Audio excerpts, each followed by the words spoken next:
Je m'appelle Richard Orlinski, je suis sculpteur. En tant qu'artiste, les cultures urbaines m'ont toujours fasciné. Danse, musique, street food, street art, la street culture a envahi les villes du monde entier.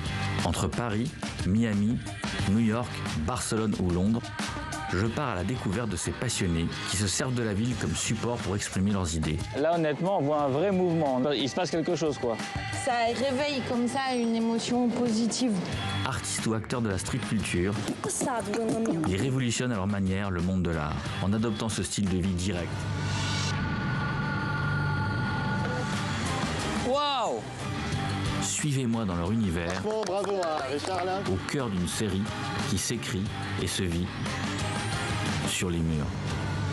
Bonsoir Nicolas et bonsoir Richard Orlinski. Soyez le bienvenu sur TV5 Monde. Nicolas, voilà un programme qui devrait ravir les passionnés d'art de rue. Et oui, cette série documentaire, c'est un véritable tour du monde de l'art de rue. À vos côtés, Richard Orlinski, on part à Berlin, à New York, à Bruxelles ou encore à Paris, une dizaine de villes au total pour rencontrer des artistes francophones dans le milieu du graphe et de la musique notamment. Vous-même, vous êtes un artiste mondialement connu. Comment vous avez choisi vos destinations et les artistes que vous avez été rencontrés dans ce documentaire? Alors déjà, c'est pas 10, mais c'est une vingtaine de villes, c'est important. Donc, on a vraiment beaucoup de destinations.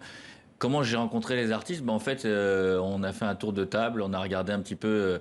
L'idée pour moi, c'était quand même de donner un coup de projecteur après cette pandémie à des artistes, parce qu'on était quand même très touchés dans le milieu de l'art, surtout dans la rue, parce qu'on pouvait pas du tout exposer, sortir, et des couvre-feux, enfin tout un tas d'interdictions.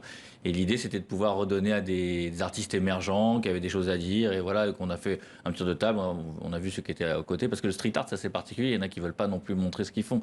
Il y a un côté un petit peu rebelle dans le street art. Et là, ils sont à visage découvert, hein, souvent. Et là, ils sont à visage découvert, donc et puis on a eu de la chance, on est tombé vraiment sur des personnalités intéressantes, sur des gens qui avaient beaucoup de choses à dire, beaucoup d'émotions, beaucoup de partage. Enfin, c'était vraiment très, très agréable. On va regarder un extrait justement, Richard Orlinski, lorsque vous allez à Marseille à la rencontre de l'artiste français Man, et on en parle juste après. Et ça n'a pas été trop compliqué de réaliser cette fresque? Là, je l'ai faite sur corde, celle-là. Je suis harnaché, donc moi, je partais du bas, donc tu montes plutôt. D'accord. Donc c'est assez physique, mais ça va, le mur est à l'ombre. Et ça représente quoi? Alors elle, c'est une chanteuse kurde qui s'appelle Nudem Durak. Elle a chanté pendant les manifestations pro-kurdes et elle a un peu servi d'exemple au gouvernement Erdogan pour mettre la pression sur les Kurdes et les manifestants pro-kurdes, et du coup, elle s'est pris 19 ans de prison. Et là, elle est en prison en Turquie. Ouais. Donc du coup, c'est quelque chose d'assez assez violent. Et je voulais faire quelque chose d'assez poétique. C'est pour ça qu'il y a ces oiseaux qui symbolisent une notion de liberté. Alors Richard Orlinski, ce qui est vraiment intéressant, c'est que derrière les œuvres, vous expliquez la petite histoire, par exemple, de ces graphes. Il y a des histoires, en fait, derrière ces œuvres. Et Oui, c'est ça qui est beaucoup. important. Ils ont tous la plupart des artistes que j'ai rencontrés ont des messages. Ils font pas de politique, mais ils ont des messages, notamment celui qu'on vient de voir, la Man Cloyd, qui a pris la défense d'une jeune femme, je ne sais plus ce qu'elle est, peintre, je ne sais pas ce qu'elle est exactement, artiste, qui est enfermée en Iran. Enfin, il y a vraiment des prises de parti, des choses, mais toujours très bienveillant, avec des émotions. C'est beaucoup plus complexe, il y a beaucoup plus de fond que ce qu'on peut voir, des choses juste écrites sur des murs, quoi.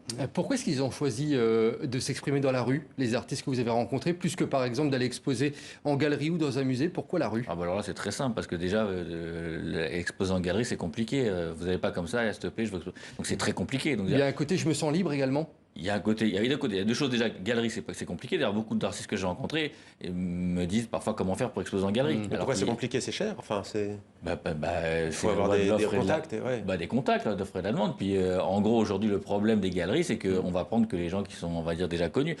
On va dire, aujourd'hui, le travail des galeries n'est, enfin, pas pour tous, mais il y a beaucoup de galeries qui vont que sur des trucs sûrs. Donc c'est compliqué. Donc c'est un marché, quoi. C'est le marché, voilà, c'est un marché, c'est du business. Donc on va prendre quelqu'un qui est bankable et quelqu'un qu'on connaît pas, on va pas l'aider à émerger. C'était le rôle des galeries dans le temps. Maintenant, c'est plus tout à fait ça. Et puis aussi cette liberté dont vous parlez, qui est quand même intéressante, de pouvoir s'exprimer, de dire ce qu'on veut, n'importe comment, n'importe quoi.